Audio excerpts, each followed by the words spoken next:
Hey guys, welcome to today's video. Today we're taking a look at Wayne Goss's newest palette. This is the Luxury Eye palette in Pearl. And this is what it looks like inside. This is Wayne Goss's third palette. I bought the first one. I disliked it strongly. The second one, I wasn't even going to try. But this one is a color story that I can get next to. I think would be flattering on me. And there's not a black shade in here.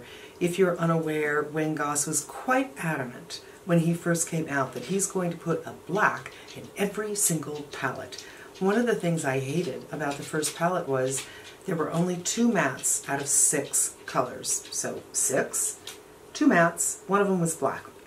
And when you're hooded, you need more than that. I also didn't like the color story. They were all kind of the same. Too many different finishes. It was also not very, there wasn't much you could actually get out of it unless you like a black eye. Or if you're a makeup artist. But it's like this, you guys. If you're really skilled with makeup or a makeup artist, you have a black. You have a black that you turn to, and that's what you use to darken up shades or to give emphasis or do whatever you want to do with a black. There's no reason for it to be in a palette, and this palette isn't inexpensive. I think it's $55. Because he's like, what are you doing, man? Just have a seat, lay down, baby. Yeah, I'll be done in a little bit. Is this the most unique color story I've ever seen? It's not, and I am going to do some comparisons to some other palettes at the end of the video. I do want to get this on my eyes before it gets too hot, but let's just do a couple of swatches first. So, ooh, this is nice. Matte. Probably satin, I would say. And matte. It's interesting. This matte and this matte feel very different. This feels creamy, so it might not be a matte. And this one didn't swatch very well, so we're going to do it again. And I'm just going to even out the first one as well, so you can just get a sense of what the color story is. This feels like a matte. This feels like a matte. And this is a celestial. And there you go. The dark colors for sure swatch nicer than the lighter colors. And it's interesting that he's chosen a taupe and a brown. And I think that can be fantastic, making this palette more for warmer skin tones or cooler skin tones. You use this for transition if you're cool, and this one if you're warm. And of course you can use this to deepen up that, whatever. But how many looks are you going to get out of this? I suppose you could do a pink look, and then you could do a neutral look just using this and this, or this and this. Very, very simple looks, probably 3. I think I'm just going to do 1, but we'll see. Maybe I'll do 2. Now, for me, I am not going to go in with this as a transition shade. I'm going to do this all over, and then we'll get into these things. So let's go. Smith. So there's a bit of kickback on this pink shade, and I have put concealer and powder on my lid a good 20 minutes ago. And I'm just feeling the orbital bone, emphasizing the color towards the outer third, but getting it everywhere. And very soft. That's what I like about this brush. It's not incredibly dense. And I also really like the shape.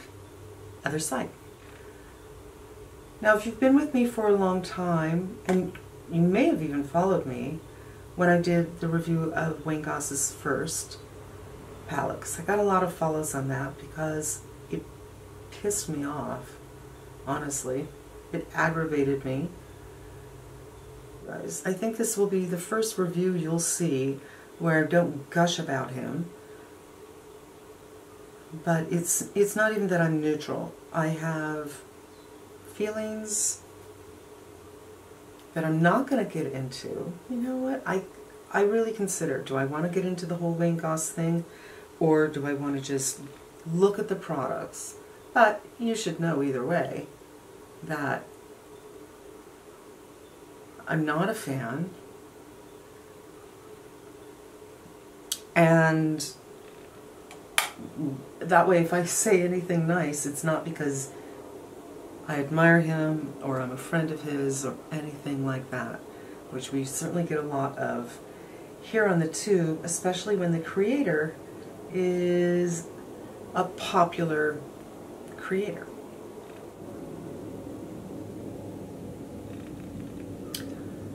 OMG, my LED light just went out, and that's a little concerning because it's not like you have to change, you can change the light bulb, you have to buy a whole new one. So that light kind of evens up the face because I have the open door here, and we are just going to continue on. I'm going to go in with this and this shade right here, which I guess the oils of my skin have already darkened up just from that swatch. That's unfortunate. I'm really, I can't understand. I have light bulbs in everything else, and those, not regular ones, CFL bulbs, but I mean those have lasted longer. Yeah, I'm not sure, except for when I turn this off, I don't turn it all the way off. It's like the button goes on and then there's an in-between and then there's off, but the light goes off, so I figure, well, it's off. But I wouldn't, that's distressing.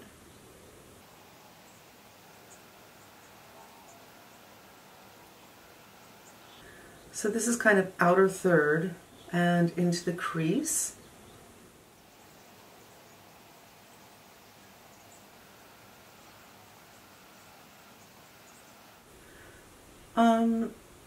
Okay. It needed a little bit of work, and right over here where my little lines and wrinkles are developing, it's not so hot. That's not unusual, and I feel like I've kind of elongated the eye a little bit, and I am cool with that. Next side. Now I kind of like the diffusion I have going here and how much hood is going on, but I do want to see how this performs right here. So I'm going to, and again, just kick back with this. So not so much here, but it looks like my fingerprints in this one. Kick back here and on here, but they blend very nicely. And this, I love a cream in my palettes because they're great for pulling everything back down if you've gone a little too far. And this is a pigmented one. You know, sometimes you get creams that are like, well, it's cream in the pan, but it's not really doing anything for me. I think this is a solid cream. Very, very useful. Now, let's go in with this shade. This is the Celestial, and it's quite pretty for sure. And we're going to give it the crepey lid test.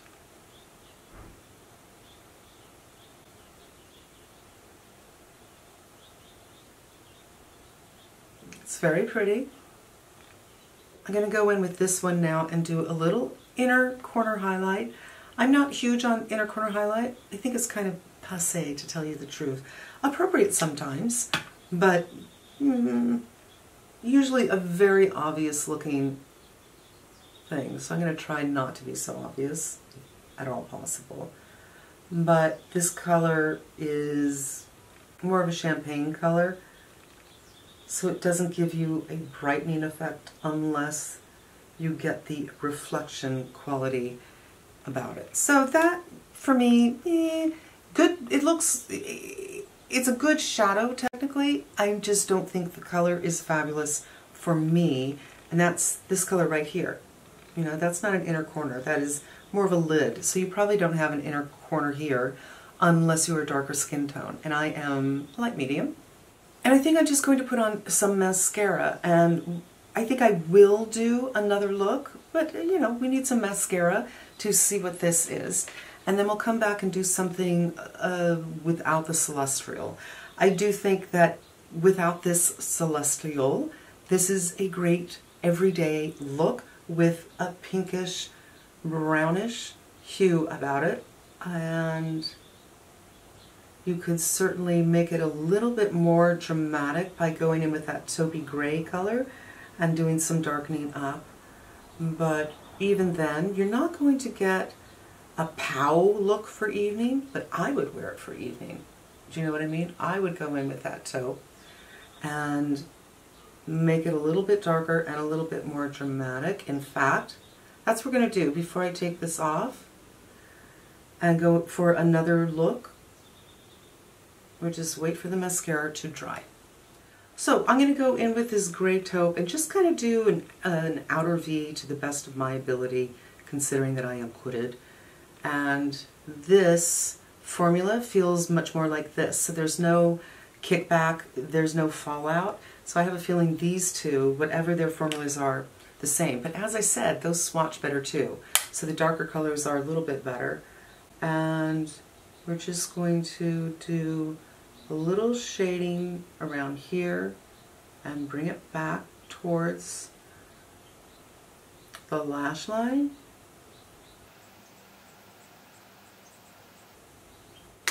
And this gray has worked very nicely, and it's made it just a little bit more dramatic. But I do feel 100% appropriate for an evening look without looking too, you know, it's just as fun as Pat McGrath and Natasha Denona are. If I was going out to a beautiful restaurant in the evening, I would not wear certainly the looks that they put forward, you know. So that would be more of an evening look, and I would probably do a pencil liner, and I might drag a little bit underneath, and it's perfectly lovely. On my lips, I'm using that Hermes that I love so much. It's completely sold out, but I got the refills, but I will link below, you know. But this is look number 1, and I think it's really, really pretty. Out of the palettes that he has, this is the one that suits my skin tone and suits my aesthetic. It, like I said, not a lot of variety. We are going to do another look, and the pans are quite big. It would be nice if we had maybe 2 more colors for a distinct variety and smaller pans, but that is not his deal. His deal is, here it is, it's a lot of product, and you pretty much have one color story. So, look number 1. Okay, so my lids are a little pink because my skin is a little sensitive, honestly, and that's why I usually don't do a couple of looks when I get a palette. It's just, it hurts. I'm going to go in with this kind of seashell-y cream color.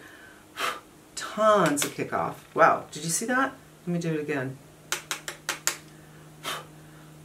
Don't want to get it on my white shirt. And then after you kick it off, it's not left in the brush. But this is a very fluffy brush, so it doesn't matter. And I'm just going to use this to kind of neutralize the lid instead of going in with a concealer and powder.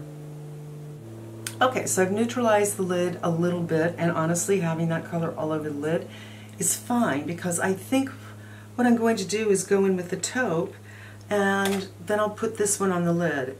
And I'm going to use the same brush.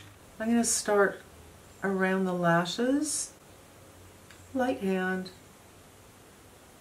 and just use that a little bit like a definer for the area. And same thing. If you're not hooded, this will be a little bit easier for you. For me, again, I'm just using a really light hand because I'm kind of sketching out my eye shape. And again, where I have these little wrinkles forming, not so great, but not uncommon. And then I'm going back in with this Goss brush and just blending. And this look is much more of an everyday kind of look. So I'm going to go back in with this and just kind of be a little aggressive, honestly, because it's just not really a daily look the way I have it right now. So this taupey gray shade is really more about gray than taupe, I would say. And I'm very, very crepey on this side. Much more so if it's really possible than on the other side. Not quite matching, but you get the idea. This is just a great little daily look. I'm not going to get them to match up all that much. And then I'm going to go in with this guy and do that on the lid. Lucy's like, come on. But you don't have to do this on the lid. I think the look is fine without that. But if you want a little bit of reflection, a little bit of eye opening, that's a nice one to do it with. And that's the second look. It's pretty simple. It's more for a daily look. I am totally okay with that. And if you have a warm skin tone or you prefer these warmer colors, you could do the very same thing. Instead of this gray, do it with a brown. And same kind of thing. Just an easy, fast, daily kind of look. Nothing wrong with it. Let's look at a couple of palettes that have similar stories. I have so many, you guys. I have 1, 2, 3, 4, 5. The first one is one that I made years ago. This is Bobbi Brown. And I've got a cream, I've got a gray taupe, and I have a pink. It's a theme that resonates with me, and you know, I will tell you what the colors are in case you want to do something like that. Flint, Bone, and Antique Rose. And this is probably more expensive when you think about it, because there's only 3 colors here to his 6 colors. And I'm not sure if the pans are the same or not, but I can tell you that the Flint color is looking pretty dang close.